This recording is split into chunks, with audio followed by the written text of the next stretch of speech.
여러분 안녕하십니까? 정인국수학과 닥터 데이비드 청입니다. 최근 뉴스에 보니까 이 청와대와 또 이 야당 사이에서 이 탄저병 그 백신에 대해서 한국에 지금 말씀이 많더군요. 근데 이 탄저병에 대해서 오늘 한번 알아보기로 하겠습니다. 이 탄저병은 영어로는 안트락스라고 하는데 원인균은 탄저균입니다. 이 탄저균은 보통 균과 좀 달라서 포자를 형성합니다.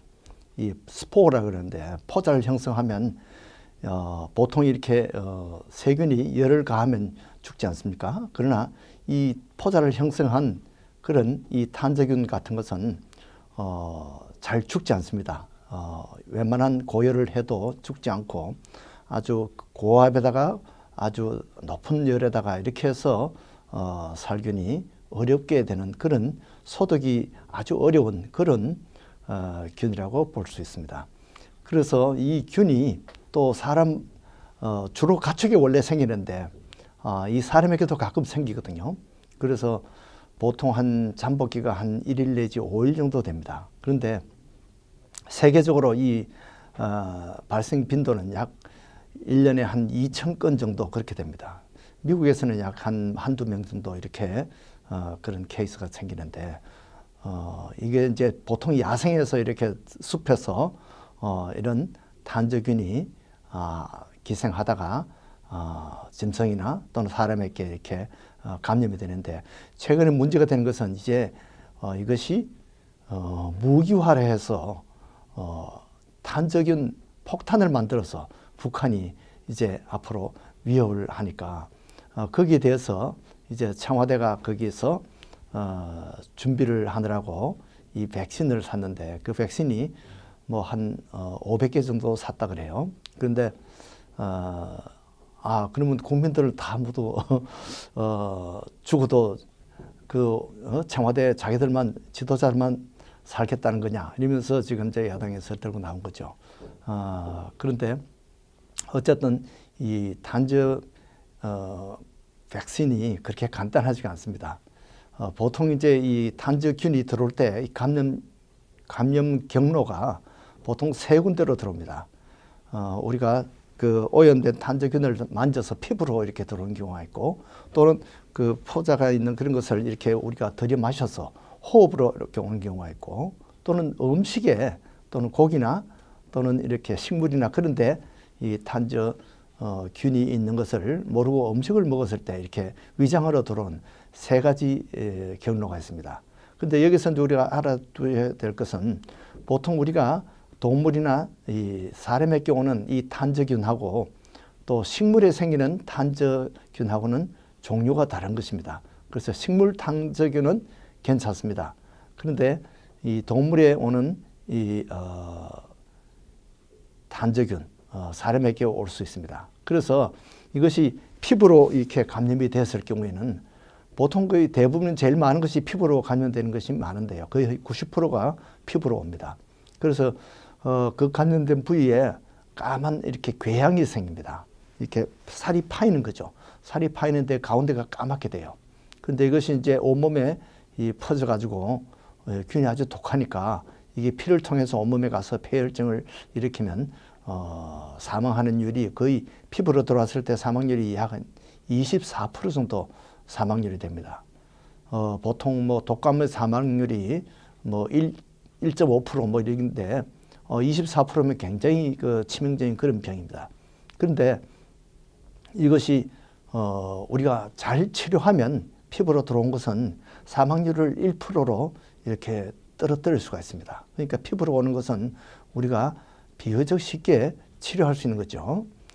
그런데 이제 위장으로 오는 것은 이제 증세가 복통이 일어나고 구토하고 구토할 때 피가 섞여 나오기나 또 설사할 때 피가 섞여 나는 혈변을 누게 되는데요. 이렇게 해서 사망하는 경우가 훨씬 더 높습니다. 보통 사망률이 한 25% 내지 75%가 됩니다. 그래서 위장으로 오는 경우가 좀 더 위험하고요. 가장 위험한 것은 폐로 호흡을 해서 균이 들어왔을 때 이것이 가장 위험합니다.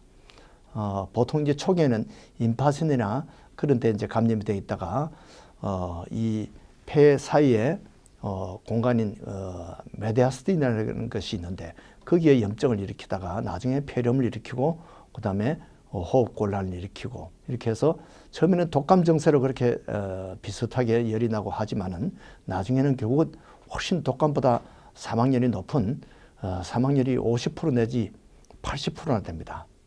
그러나 이것은 치료를 했는데도 80% 사망할 수 있다는 거죠. 굉장히 무서운 병이죠.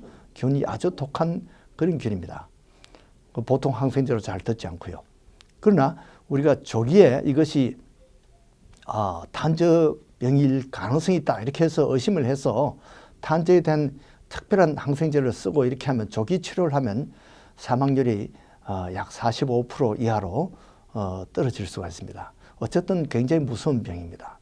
그리고 진단을 하는 것도 우선 피검사로 PCR 피검사로 우리가 대충 할 수 있는데 그 균이 들어온 그 부위에 이 배양 검사를 해서 또 우리가 확진을 할 수가 있고 그 다음에 폐나 이런 것을 엑스레이로 해서 CAT스캔이나 MRI 같은 것으로 하면 진단에 도움이 됩니다. 그러나 이제 중요한 것은 이 치료 시기인데요. 보통 조기에 항생제를 2달간 계속 이렇게 덕시사이클린이나 시프로라는 보통 잘 쓰지 않는 항생제입니다. 보통 아주 감기나 중이염, 폐렴 이럴 때 쓰는 항생제가 아니고 잘 쓰지 않는 항생제지만 이런 항생제를 조기에 미리 시작해서 2달간을 치료하면 치료가 가능한 그런 약입니다. 그러나 어쨌든 항생제가 보통 열흘 정도면 대개는 다른 병은 다 좋아지고 길어봤자 2주, 3주인데 이것은 2달간 치료를 해야 된다는 것은 굉장히 이 균이 독하다는 것이죠.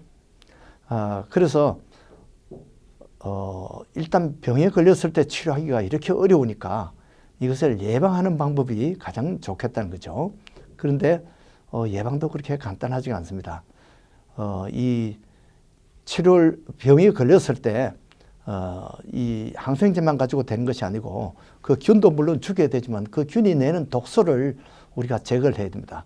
이 독소에 대한 이 탄저 항독제가 있습니다. 엔티톡신이 있는데 이 톡신하고 항생제를 같이 쓰면 훨씬 더 치료 효과가 좋습니다. 그런데 이 병에 이렇게 감염이 되기 전에 미리 건강한 때 우리가 예방주사를 맞으면 좋지 않겠느냐. 우리가 독감주사를 맞으면 거의 뭐 8, 90% 우리가 예방이 되는데요.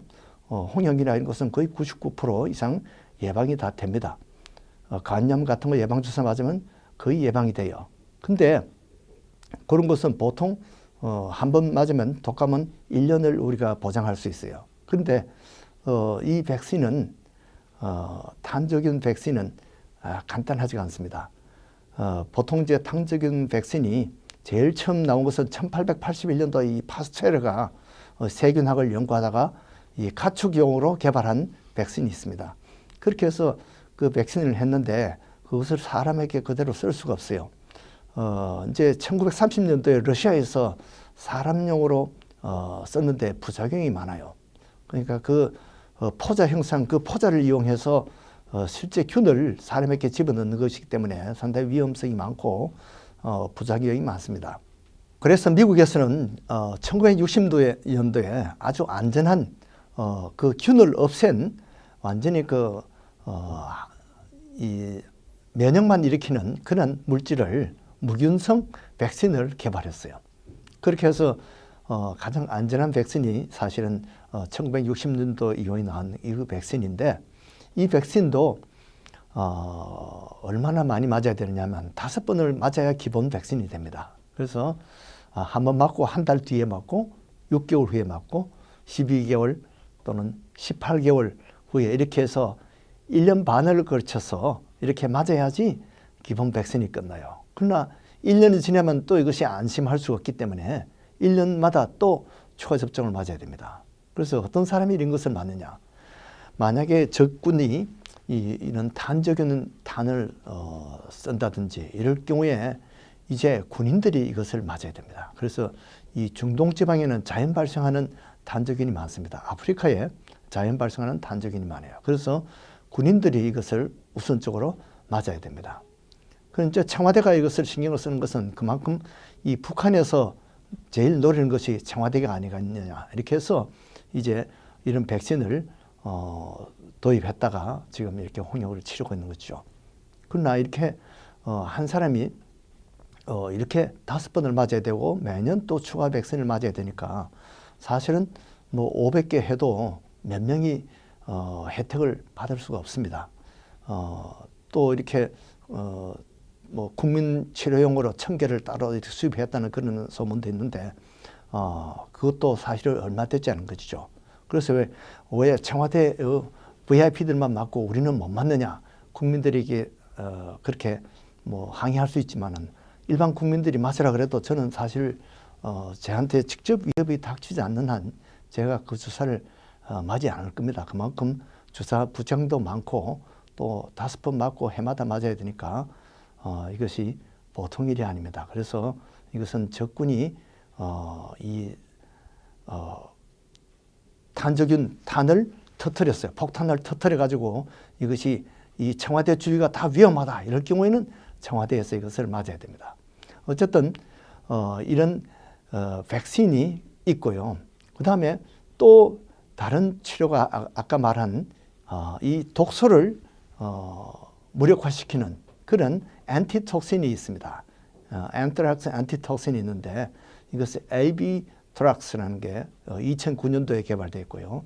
그 다음에 오비토삭시맵이라는 이런 또 톡신이 최근에 나왔습니다. 그래서 이것은 이미 인펙션이 생겼을 때, 감염이 생겼을 때 이제 안전하게 항생제와 함께 치료하는 그런 항톡신제입니다. 독소제죠. 그 다음에 이제 치료가 또 예방 치료가 있습니다. 이제 뭔가 하얀 가루가 왔어요. 사실 밀가루인데 옛날에 그런 경우가 많이 있었습니다. 이것이 혹시 탄저균이 아닐까 이렇게 해서 걱정이 됐어요. 그러나 이 조사를 하려면 시간이 많이 걸리니까 그동안에 사람의 생명이 들어오니까 일단 항생제를 치료하고 보는 거죠. 그래서 혹시 노출되었을 가능성이 있다. 그런 위험이 있는 사람은 우체부라든지 또는 어떤 그런 편지를 받았다든지 이런 경우에 이 시프로 항생제를 10일간 예방 치료하는 것도 10일간 걸립니다. 그래서 완전 인펙션이 생겼다는 것이 확인되면 2달 치료를 해야 되지만 보통 예방 치료도 10일 정도 이렇게 걸립니다. 이렇게 세균을 이렇게 독한 세균을 무기화하기 때문에 그것이 이제 세계가 벌벌 떨고 있는데요. 이런 무기를 사용할 수 있는 나라가 지금 미국, 영국, 일본, 뭐 러시아, 이라크 이 정도가 지금 이 무기를 지금 이미 개발해 있고요. 북한에서도 이제 이런 탄저균 뿐만 아니라 북한에서는 이 패스트 또 이 천연두 뭐 탄저균 이런 탄을 지금 보유하고 있다 그래요. 이렇게 해서 탄저균은 우리가 균도 치료하기 어렵고 예방하기도 어렵고 예방접종도 어렵고 치료하기도 어렵습니다. 이 북한 정권은 참 이런 아주 골치 아픈 탄저균 같은 고약한 그런 무리들입니다. 우리가 참 원자탄으로도 대응하기 힘든 그런 갈지 못할 그런 나라죠. 우리 하나님이 우리가 기도 열심히 해서 하나님이 도우셔서 복음으로 전쟁을 겪지 않고 통일될 수 있도록 기도하겠습니다. 여러분들에게도 그런 기도의 부탁을 드립니다. 안녕히 계십시오.